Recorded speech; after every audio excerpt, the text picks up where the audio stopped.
ইতিহাসের পাতায় এমন অনেক কাহিনী লুকিয়ে আছে যা কেবল আনন্দ দেয় না, জীবনের কঠিন সত্য ও শিক্ষা দিয়ে যায়। আজকের এই মনোমুগ্ধকর কাহিনীর কেন্দ্রে আছেন এক পরাক্রমশালী বাদশা, যিনি সাধারণ বেশে প্রজাদের দুঃখ কষ্ট জানতে ঘুরতেন। আর সেই চঞ্চল হৃদয়ের এক মুহূর্তের সিদ্ধান্তে জীবনের পথে নেমে আসে তিনটি বোনের ভাগ্য। এক বোনের প্রতি বাকি দুই বোনের ভয়াবহ ঈর্ষা কিভাবে সাম্রাজ্যের ভেতরের ও বাইরের গল্পগুলোকে এক সূত্রে গেঁথেছিল, সেই কথা আমরা শুনব আজ। এই কাহিনী প্রমাণ করবে যে জীবনের পরীক্ষা কঠিন হলেও সত্য ও পবিত্রতা কখনোই পরাজিত হয় না। পুরনো আমলে আমিরুল মুমিনিন হারুন ছিলেন ইরানের এক বাদশা। তার অভ্যাস ছিল যে পোশাক বদলে শহর ঘুরে দেখতেন, যাতে নাগরিকদের ভালো মন্দের অবস্থা সম্পর্কে ওয়াকিফ থাকতে পারেন। একদিন নিয়ম অনুযায়ী সে তার উজির আব্বাসের সঙ্গে শহর পরিদর্শনের জন্য বের হলেন। একটি ছোট গলিতে বাড়িগুলো দেখতে লাগলেন যে গরিবরা কিভাবে তাদের জীবন কাটায়। সেই বাড়িগুলোতে মহিলাদের কথা বলার আওয়াজ এলো। বাদশা কৌতূহলী হয়ে শোনার জন্য থেমে গেলেন। দরজার ফাঁক দিয়ে উঁকি মেরে দেখলেন তো তিনজন যুবতী মহিলা চরকা কাটছিলেন। তাদের মধ্যে বড় বোন ফাতেমা বললেন যে যদি আমার বশ চলে তবে আমি খাব্বাজ আবদালের রুটি প্রস্তুতকারীর সঙ্গে বিবাহ করি এবং এই কষ্টের জীবন থেকে মুক্তি পাই। মেজ বোন জয়নাব বললেন যে আমি বাদশাহর তাওরাব আল বাগদাদিকে বাবুর্চি বিয়ে করি, যাতে প্রতিদিন সুস্বাদু খাবার পাই। সবচেয়ে ছোট বোন আয়েশা বললেন যে যখন তোমরা কাল্পনিক পোলাও রান্না করছো, তখন আমিও বাদশাহকে বিয়ে কেন না করি, যাতে সবাই আমাকে আমিরা বলে। তারপর হাসতে লাগলেন। বাদশাহ উজির আব্বাসকে বললেন যে এই বাড়িটা মনে রেখো, সকালে এই তিনজন মহিলাকে দরবারে হাজির করবে। তারপর বাদশা ঘুরে এসে বিশ্রাম নিতে চলে গেলেন। পরের দিন সেই তিন বোনকে দরবারে পেশ করা হলো। বাদশা রাতের ঘটনা জিজ্ঞেস করলেন তো তারা ভয় পেয়ে গেলেন, কিন্তু হারুন নরমভাবে বললেন যে ভয়ের কোনো প্রয়োজন নেই, যা কথা হয়েছিল তাই বলো। বাধ্য হয়ে তারা রাতে যা কিছু বলেছিল বাদশাহ সামনে পুনরাবৃত্তি করলেন। বাদশা সেই মুহূর্তেই বড় বোন ফাতেমা এবং মেজ বোন জয়নাবের বিয়ে খাব্বাজ আবদাল এবং তাওরাব আল বাগদাদির সঙ্গে করিয়ে দিলেন এবং ছোট জন আয়েশাকে নিজের আমিরা রানী বানিয়ে নিলেন। কয়েকদিন পর দুই বড় বোন ফাতেমা আর জয়নাব ছোটজন আয়েশার প্রতি হিংসা করতে লাগলেন এবং প্রতিজ্ঞা করলেন যে তাকে যে কোনো উপায়ে বাদশাহর চোখে খারাপ করবেন। এই সময়ে আমিরা আয়েশার গর্ভধারণের লক্ষণ দেখা দিল। দুই বোন অভিনন্দন জানাতে এলেন। ছোট বোন আয়েশা, যিনি তাদের হিংসা থেকে ওয়াকিফ ছিলেন, খুব ভালোবাসা দেখালেন এবং কথায় কথায় সন্তান জন্মাবার সময় তাদের দুজনকে ডাকার ইচ্ছা প্রকাশ করলেন। তারা খুব খুশি হয়ে রাজি হলেন এবং মনে মনে প্রতিজ্ঞা করলেন যে যখন তার বাচ্চা হবে তখন সেই বাচ্চাটিকে সরিয়ে তার কোলে একটি বিড়াল ছানা রেখে দেবেন এবং রটনা করে দেবেন যে বিড়ালের ছানা জন্ম হয়েছে। এইভাবে বাদশা রেগে গিয়ে হয়তো তাকে হত্যা করাবেন অথবা বাড়ি থেকে বের করে দেবেন। যখন আমিরা আয়েশার সন্তান প্রসবের সময় এলো, তখন তিনি তার বোনদের ডাকার জন্য বাদশাহর কাছ থেকে অনুমতি নিলেন এবং লোক পাঠিয়ে দিলেন যে আমার কাছে চলে এসো। বড় এবং মেজ বোন গেলেন এবং একটি বিড়ালের বাচ্চার ব্যবস্থা করলেন। আমিরা আয়েশার একটি অত্যন্ত সুন্দর ছেলে জন্মালো। হিংসুক বোনেরা বাচ্চাটিকে একটি ঝুড়িতে বন্ধ করে সেই নহরে ভাসিয়ে দিলেন, যা প্রাসাদের পাশ দিয়ে বইত, এবং আমিরা আয়েশার কোলে বিড়ালের বাচ্চা রেখে দিলেন। আর সারা মহলে প্রচার করে দিলেন যে আমিরা আয়েশার কোলে বিড়ালের মতো বাচ্চা জন্ম হয়েছে। আমিরুল মুমিনিন হারুন এটা শুনে খুব রাগ করলেন এবং আমিরা আয়েশাকে হত্যা করতে চাইলেন, কিন্তু জ্ঞানী এবং বুদ্ধিমান উজির আব্বাস তাকে থামালেন এবং বললেন যে কয়েকদিন ধৈর্য ধরুন, আমার কাছে এতে কোনো গোপন রহস্য আছে বলে মনে হচ্ছে। এছাড়া আমিরা আয়েশার দোষ কি? প্রকৃতি পেটে যা বানিয়ে দিয়েছে তাই তো জন্ম হয়েছে। ঝুড়িটি নহরে ভাসতে ভাসতে যাচ্ছিল যে বাদশাহর মালি আবু বকরের নজরে পড়ল। সে সেটা তুলে দেখলেন তাতে একটি নবজাতক বাচ্চা। মালি আবু বকরের ঘরে কোনো সন্তান ছিল না। সে খুশি মনে বাচ্চাটিকে নিয়ে বাড়ি এলেন এবং নিজের স্ত্রী সাদিয়ার হাতে তুলে দিলেন। মালির স্ত্রী সাদিয়া নিজের সন্তানের মতো করে তাকে পালন করতে শুরু করলেন। ঝুড়িটি যেহেতু শাহী মহল থেকে এসেছিল, তাই মালিনী সাদিয়া তার কারো কাছে উল্লেখ করলেন না, হয়তো কোনো হারানো বাচ্চা। বাচ্চাটি বড় হতে লাগল। এই পর্যন্ত সে 1 বছরের হলো। দ্বিতীয় বছর আমিরা আয়েশার আবার বাচ্চা জন্মালো। হতভাগ্যী আমিরা আয়শা এইবারও নিজের বোনদেরকে ডাকলেন। এবার তারা একটি মৃত কুকুরের ছানা রেখে প্রচার করে দিলেন যে মৃত কুকুরের বাচ্চা জন্ম হয়েছে এবং আসল ছেলেটিকে ঝুড়িতে ভরে নহরে ভাসিয়ে দিলেন। ঘটনাক্রমে সেটিকেও মালি আবু বকর ধরলেন এবং নিজের ঘরে পালন করতে লাগলেন। তৃতীয় বছর আমিরা আয়েশার একটি মেয়ে জন্মালো, কিন্তু হিংসুক বোনেরা তাকেও মৃত ইঁদুর বলে প্রচার করে দিলেন এবং মেয়েটিকে নহরে ভাসিয়ে দিলেন। ভাগ্যের পরিহাসে মেয়েটি মালি আবু বকরের কাছে চলে গেল, সে তাকেও রেখে দিলেন। বাদশাহ হারুন রেগে গিয়ে আমিরা আয়েশাকে একটি লোহার খাঁচায় বন্ধ করে শহরের জামা মসজিদের দরজায় রেখে দিলেন, যাতে যে আসে সে তার মুখে থুথু দেয়। যে অস্বীকার করবে তাকে হত্যা করা হবে। লোকেরা বাধ্য হয়ে আমিরা আয়েশার মুখে থুথু দিত এবং বাদশার এই জুলুমকে খারাপ বলত। 3টি বাচ্চা মালি আবু বকরের কাছে পালিত হতে লাগল।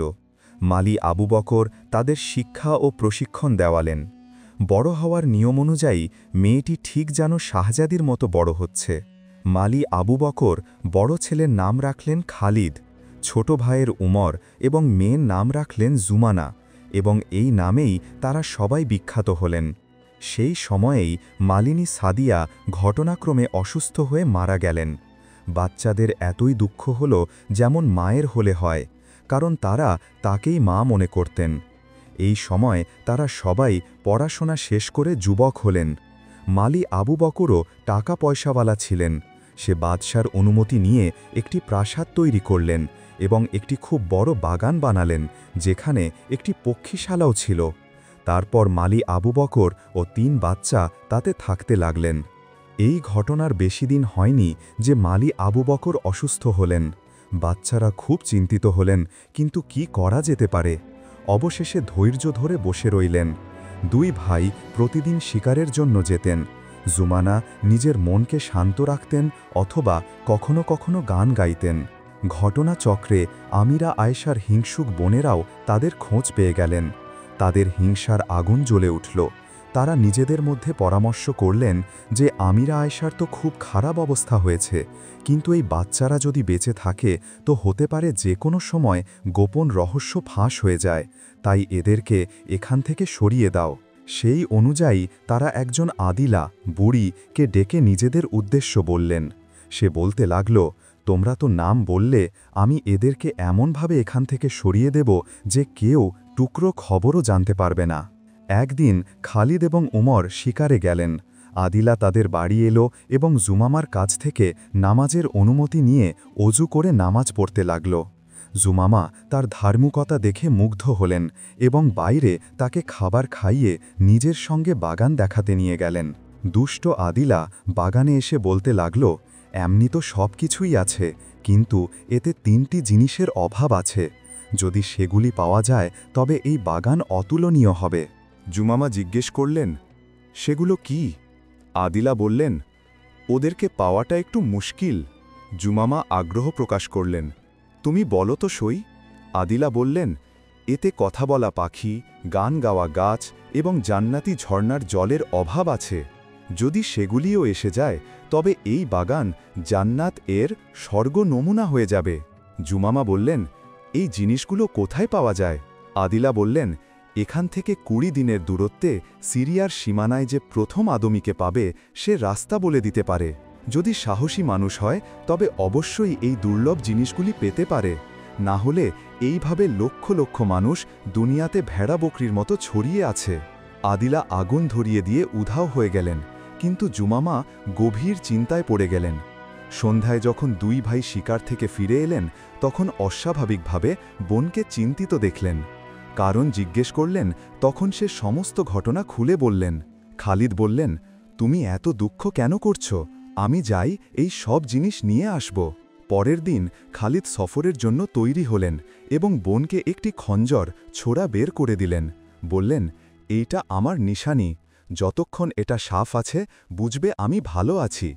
যখন দেখবে এটা মলিন হয়ে গেছে তখন বুঝবে যে আমার ওপর কোনো বিপদ এসেছে।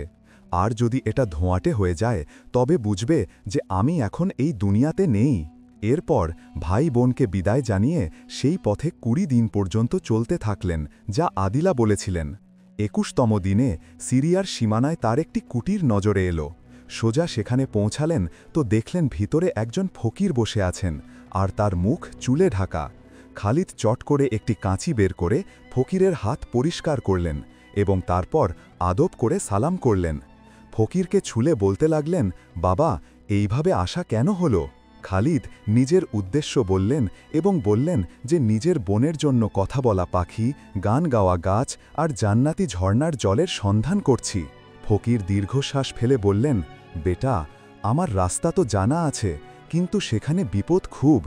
যেহেতু আমার সেবা তুমি খুব করেছ, আমি তোমাকে এই কাজ থেকে মানা করছি। বহু মানুষ এই তল্লাশে গেছে, কিন্তু কেউ ফিরে আসেনি। খালিদ জিদ করলেন তো ফকির নিজের ঝোলা থেকে একটি গেম বল বের করে দিলেন এবং বললেন, এটা জমিতে ফেলে দাও আর তুমি এর পিছনে রওনা হও। যেখানে এই গেমটা থেমে যাবে তুমিও ঘোড়া থেকে নেমে যেও। সামনে একটি পাহাড় থাকবে, সেই পাহাড়ে চড়ে যেও। যখন তুমি পাহাড়ে চড়বে তো চারিদিক থেকে অদ্ভুত আওয়াজ আসবে আর তোমাকে নিজের দিকে ডাকতে থাকবে, কিন্তু কেউ নজরে আসবে না। সেই সময় ধৈর্য ধরে কাজ নেবে আর হিম্মত রাখবে। যদি তুমি পিছনে ফিরে তাকাও তো পাথর হয়ে যাবে, আর এগিয়ে গেলে তোমার প্রয়োজনীয় জিনিস থাকবে, নিয়ে চলে এসো। খালিদ ফকিরের ধন্যবাদ জানালেন আর গেমটা জমিতে ফেলে নিজের পিছনে রওনা হলেন। গেমটা পাহাড়ের মাঝখানে থেমে গেল। খালিদ ঘোড়া থেকে নেমে পাহাড়ে চড়তে লাগলেন। সবেমাত্র কয়েক পা চলেছিলেন যে চারিদিক থেকে শোর শুরু হয়ে গেল। গালিগালাজের আওয়াজ আসতে লাগল, ধরো ধরো। খালিদ সব কিছু শুনতে থাকলেন আর এগিয়ে যেতে থাকলেন। যখন ওপরে চড়লেন তো গালিগুলো শুনে খালিদের রক্ত গরম হয়ে গেল। কয়েক কদম আরও এগিয়ে গেলেন তো একদম পাশ খেতে কেউ শক্ত করে গালি দিল। আর সে মন স্থির রেখে ফিরে তাকাতে চাইল তো হঠাৎ সে পাথর হয়ে গেল। জুমামা রোজ খালিদের খঞ্জর দেখতেন আর তার মঙ্গলের জন্য দোয়া চাইতেন। একদিন তার মন খারাপ ছিল। দিনে খঞ্জর তুলে দেখলেন তো সেটা চকচক করছিল। সেইভাবেই সন্ধ্যা হয়ে গেল, কিন্তু তার উদ্বেগ দূর হল না। উমর বাইরে থেকে এলেন তো বলতে লাগলেন, খালিদ ভাইয়ের খঞ্জর আমাকে দেখাও, আমার মনটা অস্থির হয়ে যাচ্ছে। জুমামা ভিতর থেকে খঞ্জর আনলেন আর খাপ থেকে বের করলেন তো সেটা একেবারে কালো হয়ে গিয়েছিল। এইটা দেখে জুমামা কাঁদতে লাগলেন আর উমরকে বললেন, অবশ্যই খালিদের উপর কোনো জবরদস্ত বিপদ এসেছে, কারণ খঞ্জর কালো। উমর খুব চিন্তিত হলেন আর বোনকে বোঝাতে লাগলেন, আমি খালিদের তল্লাশে যাই। জুমামা বললেন, ভাই, আমি একা কিভাবে থাকব? উমর বলতে লাগলেন, আমি তোমাকে খোদার হাতে সঁপে যাচ্ছি, কিন্তু ভাবো, যদি এই সময় খালিদের সাহায্য না করা হয় তো তার কি পরিণতি হবে? এরপর দুই ভাই বোন একসঙ্গে খুব কাঁদলেন। উমর নিজের গলা থেকে মুক্তার মালা খুলে বোনকে দিলেন, বললেন, এইটা আমার অবস্থার আন্দাজ হয়তো থাকবে। যতক্ষণ এটা ভালো অবস্থায় আছে আমি ভালো আছি, আর যদি এর দানাগুলো একে অপরের সঙ্গে লেগে যায় তো আমার মৃত্যুর দিন হবে। জুমামা ভাইয়ের হার গলায় পড়ে নিলেন আর বললেন, যাও, আমি তোমাকে খোদার হাতে সঁপে দিচ্ছি।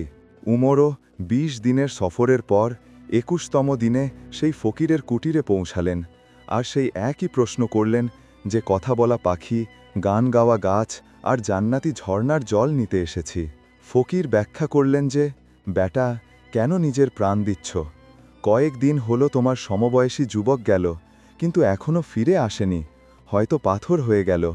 তুমি এই উদ্দেশ্য থেকে ফিরে এসো। উমর বললেন, বাবা, সে আমার ভাই ছিল, এখন আমি অবশ্যই যাব, হয় নিজের প্রাণ দেব বা ভাইয়ের প্রতিশোধ নেব। ফকির যখন দেখলেন যে সে মানছেন না তো গেম বের করে দিলেন আর বললেন যে, এইটা ফেলে দাও জমিতে, এর পিছনে চলে যেও, আর সব কিছু আগের মতো বোঝালেন। উমর গেমকে জমিনে ফেলে তার পিছনে পিছনে রওনা হলেন। গেমটা পাহাড়ের পায়ে গিয়ে থেমে গেল।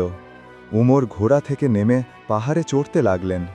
যেমনি সে পা বাড়ালেন চারিদিক থেকে শোর শুরু হয়ে গেল আর গালিগালাজের বর্ষণ হল। কেউ তার নাম নিয়ে তাকে ধমকাতে লাগল। প্রবল চেষ্টা সত্ত্বেও উমর সংযম রাখতে পারলেন না এবং তলোয়ার নিয়ে পিছনে ফিরতেই ছিলেন যে সেই সময় সে পাথর হয়ে গেলেন। যেই সময়ে তিনি পাথর হলেন সেই সময়ে জুমামার গলায় পড়া মালার দানাগুলো একে অপরের সঙ্গে লেগে গেল। যাতে জুমামা বুঝতে পারলেন যে তার দ্বিতীয় ভাই উমরের ওপরেও কোনো বিপদ এসেছে। সারা দিন তিনি ভাইদের স্মরণ করে কাঁদতে থাকলেন। পরের দিন তিনি সিদ্ধান্ত নিলেন যে যখন কেউই নেই তো আমি এখানে থেকে কি করব। সেই অনুযায়ী পুরুষের পোশাক পরে ঘোড়ার ওপর সওয়ার হলেন আর খোদার ওপর ভরসা করে চলতে লাগলেন। ২০ দিনের দূরত্ব অতিক্রমের পর ২১তম দিনে দরবেশের ঝুপড়িতে পৌঁছে গেলেন আর সেই একই প্রশ্ন করলেন। দরবেশ বললেন, বেটি, আমি জানি যে তুমি যাবেই, তাহলে এত বড় ইচ্ছা কেন করলে? এই পথে তো অনেক যুবক মারা হয়ে গেছে। জুমামা হাত জোর করে বললেন, বাবা, মাত্র কয়েকদিন হল আমার ২ ভাই এখানে এসে প্রাণ হারিয়েছে। এখন আমি হয় তাদেরকে বাঁচাবো বা শেষ হয়ে যাব। তাকেও ফকির পাহাড়ের সমস্ত রহস্য বলে দিলেন এবং একটি গেম বের করে জুমামাকে দিলেন যে এর পিছনে চলে যাও, পাহাড় পর্যন্ত পৌঁছে ওপরে চলে যেও। জুমামা গেম নিয়ে দরবেশকে সালাম করলেন। তারপর নিজের পকেট থেকে টাকা বের করে তুলোয় এমনভাবে জড়িয়ে নিলেন যে একেবারে কান বন্ধ হয়ে গেল। এইটা দেখে দরবেশ মুচকি হাসলেন আর বলতে লাগলেন, মনে হচ্ছে যে বেটি, তুমি অবশ্যই সফল হবে। এই কৌশল আজ পর্যন্ত কারোর মাথায় আসেনি। এইভাবে তোমার কানে আওয়াজও আসবে না আর তুমি ধোকাও খাবে না। যাও, খোদা তোমার সাহায্য করুক। জুমামা গেমের সঙ্গে রওনা হলেন আর পাহাড়ের পায়ে পৌঁছে ঘোড়া থেকে নামলেন। কানের তুলো আবার ঠিক করলেন আর পাহাড়ে চড়তে লাগলেন। চারিদিক থেকে আওয়াজ উঠতে থাকল, কিন্তু জুমামার তো কান বন্ধ ছিল, কিছুই শোনা যাচ্ছিল না। সে আরামের সঙ্গে পাহাড়ে চূড়ায় পৌঁছে গেলেন। সেখানে পাখির খাঁচা ঝুলছিল। জুমামা নিজের কানের তুলো বের করলেন, শুনলেন যে পাখি শোর করছে, এইটাকে ধরো, এইটা চোর। জুমামা এগিয়ে গিয়ে তার খাঁচা নামিয়ে নিলেন। পাখি শান্ত হল। কিছুক্ষণ পার বলল, এখন আমি আপনার দাস। জুমামা বললেন, গান গাওয়া গাছ কোথায়?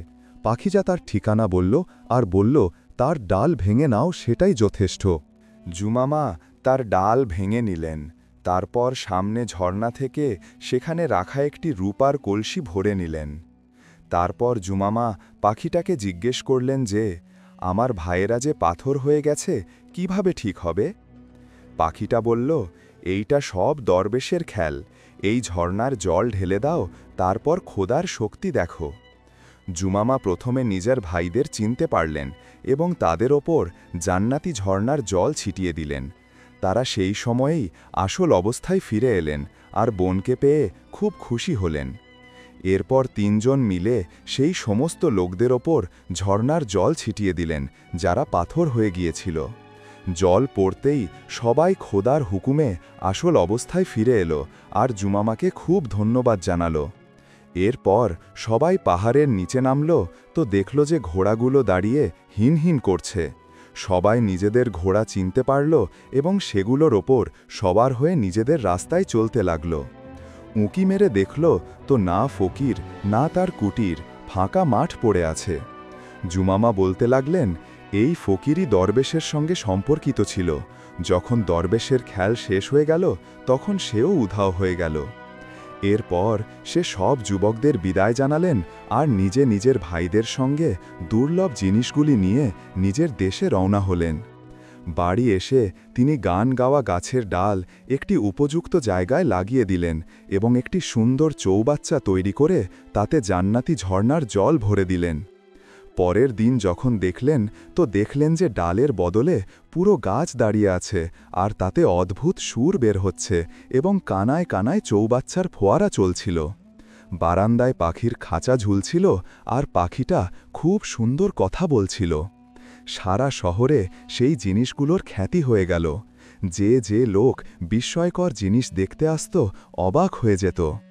একদিন খালিদ এবং ওমর শিকার করে ফিরে আসছিলেন যে রাস্তায় বাদশাহ হারুনের সবারই দেখতে পেলেন। যদিও তারা চেষ্টা করেছিলেন যে এড়িয়ে চলে যান, কিন্তু সামনাসামনি হয়ে গেল, বাধ্য হয়ে দাঁড়িয়ে গেলেন আর যখন বাদশাহ পাশ দিয়ে গেলেন তো নত হয়ে সালাম জানালেন। তাদেরকে দেখে বাদশাহ হারুনের মন নিজে থেকেই আকর্ষণ করতে লাগল। জিজ্ঞাসা করলেন, তোমরা কার ছেলে? তারা উত্তর দিলেন যে, হুজুর, মালি আবু বকরের ছেলে আর অমুক জায়গায় আপনার অনুমতি নিয়ে প্রাসাদ তৈরি করিয়েছিলাম, তাতে থাকি। বাদশাহ হারুনের মনে ছেলেদের প্রতি স্নেহ বাড়ছিল। খুশি হয়ে জিজ্ঞেস করলেন যে, কোথা থেকে আসছ? খালিদ নিবেদন করলেন, শিকার খেলতে গিয়েছিলাম। বাদশাহ হারুন বললেন, অনুমতি ছাড়া শিকারের জায়গায় কেন গিয়েছিলে? দুজন হাত জোড় করে বললেন, আমরা জানতাম না যে এখানে শিকার করা মানা, মাফ করবেন। বাদশাহ হারুন তাদের আচার আচরণ দেখে আর রূপ সৌন্দর্য দেখে মুচকি হেসে বলতে লাগলেন, আচ্ছা, আমার সাথে এসো, দেখাও কি শিকার করো। দুই ভাই সাথে হলেন, জঙ্গলে গিয়ে অল্প সময়ের মধ্যে কয়েকটি বাঘ মারলেন আর বাদশাহর সামনে পেশ করলেন। বাদশাহ হারুন তাদের শৌর্য বীর্য দেখে আরও বেশি মুগ্ধ হলেন এবং বলতে লাগলেন যে, তোমরা আমার সাথে রাজমহলে চলো, খাবার খেয়ে চলে যেও। দুই ভাই আবার হাত জোর করে নিবেদন করলেন যে, আপনার আদেশ আমাদের মান্য, কিন্তু আমাদের একটি বোন আছে আর আমরা সবাই মিলে শপথ খেয়েছি যে তার পরামর্শ ছাড়া কোনো কাজ করব না। আমরা তাকে জিজ্ঞেস করে কাল হুজুরের সেবায় হাজির হব। বাদশাহ হারুন অনুমতি দিয়ে দিলেন আর দুই ভাই বাড়ি এলেন, কিন্তু বাদশাহর আমন্ত্রণের কথা জুমামাকে বলতে ভুলে গেলেন। পরের দিন বাদশাহ হারুনের সঙ্গে শিকারের জায়গায় দেখা হল, তো দুজন লজ্জিত হলেন। নিবেদন করলেন, মহারাজ, আমরা কাল ভুলে গিয়েছিলাম, কাল জিজ্ঞেস করে আবার হাজির হব। যদি এইভাবে 3 দিন ভুলতে থাকলেন, চতুর্থ দিনে বাদশাহ হারুন দুজনকে একটি করে গেম দিলেন আর বললেন, এটা কোমরে বেঁধে নাও, যখন কাপড় খুলবে তো এটা পড়ে যাবে, তো তোমাদের মনে পড়ে যাবে। দুই ভাই ধন্যবাদ জানিয়ে গেম কোমরে বেঁধে নিলেন। রাতে যখন শোতে গেলেন তো সেই গেম কাপড় থেকে পড়ে গেল আর তাদের বাদশাহর সঙ্গে করা প্রতিজ্ঞা মনে পড়ে গেল। দুজন সেই সময়ই জুমামার কাছে এলেন আর বাদশাহর আমন্ত্রণের কথা বললেন। জুমামা বলতে লাগলেন, তোমরা আগে কেন মনে রাখোনি? যাক, যাও, নিজের পাখিটাকে জিজ্ঞেস করে এসো। পাখির কাছে এলেন আর প্রশ্ন করলেন যে, আমার ভাইদের বাদশাহর আমন্ত্রণে যাওয়া উচিত? পাখিটা বলল, হ্যাঁ। জুমামা ভাইদের কাছে এলেন আর বললেন যে, তোমরা বাদশাহর আমন্ত্রণ গ্রহণ করো আর পরের দিনের জন্য বাদশাকে আমাদের বাড়িতে আমন্ত্রণ জানাও, আমি তার ব্যবস্থা করে নেব। পরের দিন খালিদ এবং ওমর আবার শিকারের জায়গায় বাদশাহ হারুনের সঙ্গে দেখা করে বললেন, আমাদের বোন খুব রাগ করেছেন যে তোমরা আগে আমন্ত্রণ কেন গ্রহণ করনি, আর যদি আপসের শপথের কথা ছিল তবে সেই দিনই কেন মনে রাখনি। বাদশাহ হারুন হেসে বললেন, কোনো ব্যাপার না, এতেও কিছু ভালো আছে। তারপর সে সেই দুই ভাইকে নিয়ে রাজমহলে প্রবেশ করলেন। পথে লোকেরা দেখে খুব অবাক হল, বলল যে, শাহজাদা। লোকেরা তাদের রূপ সৌন্দর্য দেখে খুশি হল। বাদশাহ হারুন খালিদ এবং ওমরকে নিয়ে ঘরে এলেন। তারপর টেবিলে খাবার সাজানো হলো আর সবাই মিলে খাবার খেলেন। বাদশাহ হারুনের অবস্থা এমন ছিল যে চাইছিলেন দুজন তার চোখের সামনে থাকুক। যতক্ষণ খাবার খাওয়া হচ্ছিল বাদশাহ হারুন বারবার আর চোখে দুজনকেই দেখছিলেন। খাওয়ার পর আড্ডা আলোচনা শুরু হলো। রাত পর্যন্ত দু ভাই বাদশার অতিথি থেকে যখন বিদায় নিতে লাগলেন তো হাত জোর করে নিবেদন করলেন যে, হুজুর, যখন শিকার থেকে ফিরে যাবেন তো আমাদের গরিবখানায়ও আসবেন। বাদশাহ হারুন, যিনি দিন দিন তাদের প্রতি আকৃষ্ট হচ্ছিলেন, অস্বীকার করতে পারলেন না এবং বলতে লাগলেন, বাচ্চারা, আমি অবশ্যই তোমাদের সঙ্গে যাব। দু ভাই নিজের বাড়ি এলেন আর সব ব্যাপার বোন জুমামাকে বললেন। পরের দিন খালিদ এবং ওমর তো শিকারের জায়গায় চলে গেলেন। জুমামা পাখির কাছে এলেন আর বলতে লাগলেন, আমার প্রিয় পাখি, আজ বাদশাহ হারুনের আমাদের এখানে আমন্ত্রণ, কি খাবার রান্না করা উচিত? পাখিটা বলল, তোমার কাছে ভালো ভালো বাবুর্চি আছে, তাদেরকে বলো যে ভালো ভালো খাবার তৈরি করুক, কিন্তু একটি বিশেষ মুক্তার ক্ষীর অবশ্যই রান্না করাবে। জুমামা বললেন, মুক্তার ক্ষীর কিভাবে রান্না হবে, আর এত মুক্তা কোথায় পাওয়া যাবে? পাখিটা বলল, বাগানে ঝর্ণার নিচে গুপ্তধন আছে, যত চাও মুক্তা বের করে নাও। জুমামা নিজে গিয়ে খুঁড়লেন তো সেখানে ভর্তি গুপ্তধন ছিল। সে এক সিন্দুক মুক্তা বের করলেন আর বাবুর্চিকে ডেকে বিভিন্ন খাবার রান্নার আদেশ দিলেন এবং সাথে মুক্তার সিন্দুক দিয়ে বললেন, এইটার ক্ষীর বানাও। বাবুর্চি অবাক হয়ে গেলেন আর বললেন যে, বেগম সাহেবা, মুক্তা কি গলে যাবে, আর এটা কিভাবে রান্না হবে? জুমামা বললেন, তোমার কি, তোমাকে যা আদেশ দিয়েছি তা করো। বাবুর্চি বললেন, ঠিক আছে। তো খালিদ আর ওমর সারা দিন বাদশাহ হারুনের সঙ্গে শিকার খেললেন। সন্ধ্যায় যখন ফেরার সময় এলো তো দু ভাই বাদশাহ হারুনকে রাস্তা দেখিয়ে নিয়ে এলেন। বাদশাহ হারুন তৈরি হয়ে গেলেন আর শিকারের জায়গা থেকে সোজা তাদের বাড়ি এলেন। যখন জুমামা জানতে পারলেন যে বাদশাহ এসেছেন, তো নিজের খাদেমদের সঙ্গে দরজায় স্বাগত জানালেন। বাদশাহ হারুন জুমামাকে দেখলেন তো তার বুকে একটা হুঁক উঠল, যেমন খালিদ আর ওমরকে দেখে উঠেছিল। সে জুমামাকে মেয়েদের মতো আদর করলেন, আর তারপর 3 ভাইবোন বাদশাহ হারুনকে নিজেদের বাগান দেখাতে নিয়ে গেলেন। বাদশাহ হারুন সেখানে গাছ থেকে নানান আওয়াজ আর গান শুনে খুব অবাক হলেন আর জিজ্ঞেস করলেন, এই রহস্য কি? খালিদ সব ঘটনা শুনিয়ে দিলেন যে আমাদের বোনের জন্য দুর্লভ উপহার এইভাবে এসেছিল। বাদশাহ হারুন খুব খুশি হলেন আর অনেকক্ষণ মনোমুগ্ধকর গান শুনতে থাকলেন। তারপর চৌবাচ্চা দেখলেন যাতে জান্নাতি জল ভরা ছিল। এরপর কথা বলা পাখির খাঁচার কাছে এলেন, সেখানে অনেক লোক ঘিরে ছিল। জুমামা বললেন, কথা বলো পাখি, বাদশাহ সালামত দাঁড়িয়ে আছেন। পাখিটা সঙ্গে সঙ্গে শান্ত হল আর বাদশাহ হারুনকে সালাম জানালো। বাদশাহ হারুন তার কথা শুনে খুব অবাক হলেন। যখন সবাই খাবার খাওয়ার জন্য চলে গেলেন তো পাখিটা বলল, আমাকে প্রথমে নিয়ে চলো।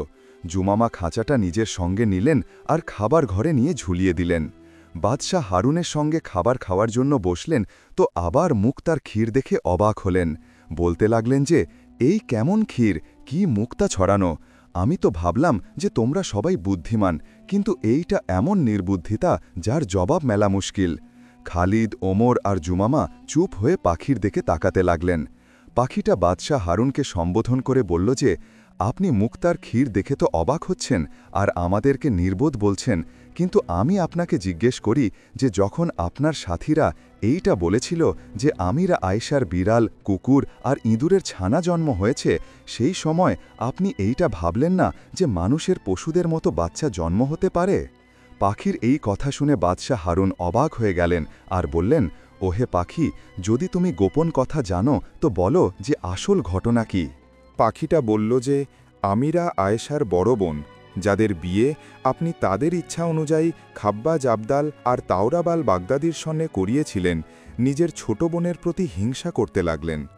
তাই সন্তান জন্মাবার সময় দুজনে প্রথম ও দ্বিতীয়বারের ছেলেদের ঝুড়িতে ভরে নহরে ভাসিয়ে দিলেন আর প্রচার করে দিলেন যে বিড়াল ও কুকুরের বাচ্চা জন্ম হয়েছে। তৃতীয়বার মেয়ে জন্মালো, তাকেও এইভাবে নহরে ভাসিয়ে দিলেন আর আপনাকে বলে দিলেন যে মৃত ইঁদুর জন্ম হয়েছে। কিন্তু খোদার হুকুমে সেই 3টি বাচ্চা আপনার মালি আবু বকরের হাতে লাগল। সে তাদের খুব ভালোভাবে পালন করল, লেখাপড়া শেখালো আর আজ যোগ্য বানিয়ে আপনার সামনে বসে আছে। এইটা শুনে বাদশাহ হারুন কেঁদে উঠে নিজের 3টি বাচ্চাকে গলায় লাগিয়ে খুব কাঁদলেন আর মাফি চাইলেন যে, বেটা, আমার অজ্ঞতার কারণে তোমরা আমার স্নেহ থেকে বঞ্চিত রইলে। তারপর 3টি বাচ্চাকে নিয়ে গিয়ে জামা মসজিদের সিঁড়ি পর্যন্ত পৌঁছে দিলেন আর খাঁচা খুলে আমিরা আয়েশার পায়ে গিয়ে পড়ে গেলেন আর সমস্ত ঘটনা বলে মাফি চাইলেন। আর আমিরা আয়েশাও কাঁদতে লাগলেন আর বাদশাহ হারুনকে তুলে তার পায়ে বসে গেলেন। এরপর 3টি বাচ্চাকে অনেকক্ষণ পর্যন্ত আদর করতে থাকলেন। বাদশাহ হারুন আমিরা আয়েশাকে হাম্মামে গোসলখানায় পাঠালেন যাতে গোসল করে পোশাক বদলায়, আর নিজে বাদশাহ হারুন আমিরা আয়েশার হিংসুক বোনদের ডেকে সেই সময়ই হত্যা করিয়ে দিলেন। আমিরা আয়েশা হাম্মাম থেকে ফাঁকা হয়ে ফিরে এলেন। সেই সময়ই সবাই মিলে একসাথে বসে খাবার খেলেন। পরের দিন বাদশাহ হারুন সাধারণ উৎসবের ঘোষণা করে দিলেন। জুমামা, উমর আর খালিদ নতুন মহলে এসে গেলেন। বাদশাহ হারুনও এখানেই থাকতে লাগলেন আর এরপর সে আরও অনেক বছর নিজের ন্যায় ও ইনসাফের সঙ্গে রাজত্ব করলেন, আর আল্লাহর কৃপায় কোনো বিপদ এলো না। শাহজাদ যখন এই কাহিনী 1000 রাতে শেষ করলেন তো বাদশাহ হারুন খুব খুশি হলেন, আর তার মনে মহিলাদের সম্পর্কে যে খারাপ ধারণা জন্ম হয়েছিল তা দূর হয়ে গেল। আর ভবিষ্যতের জন্য সে প্রতিজ্ঞা করলেন যে প্রতিদিন নতুন বিয়ে করে প্রথম স্ত্রীকে হত্যা করব না। শাহজাদের প্রতি তার খুব ভালোবাসা হয়ে গেল, আর সে তাকে এত ভালোবাসতে লাগলেন যে ছোটখাটো কাজও তার পরামর্শ ছাড়া করতেন না। বাদশাহ হারুন উজির আব্বাসের ধন্যবাদও জানালেন যে, তোমার মেয়ের কারণে আমি আরও বেশি পাপ থেকে বেঁচে গেলাম। বাদশাহ হারুন তারপর শাহজাদ ছাড়া আর কোনো মহিলার মুখ দেখলেন না, আর শান্তি ও আরামের জীবন কাটাতে লাগলেন। বন্ধুরা, আশা করি এই সিলসিলার সব গল্প আপনাদের নিশ্চয়ই পছন্দ এসেছে। যদি আপনারা সত্যি এই গল্পগুলো পছন্দ করে থাকেন তো নিচে কমেন্টে নিজেদের মূল্যবান মতামত অবশ্যই শেয়ার করুন আর আমাদের চ্যানেল কারণ আমরা আপনাদের জন্য এই রকমই আকর্ষণীয় আর আশ্চর্যজনক গল্প আনতে থাকব ধন্যবাদ।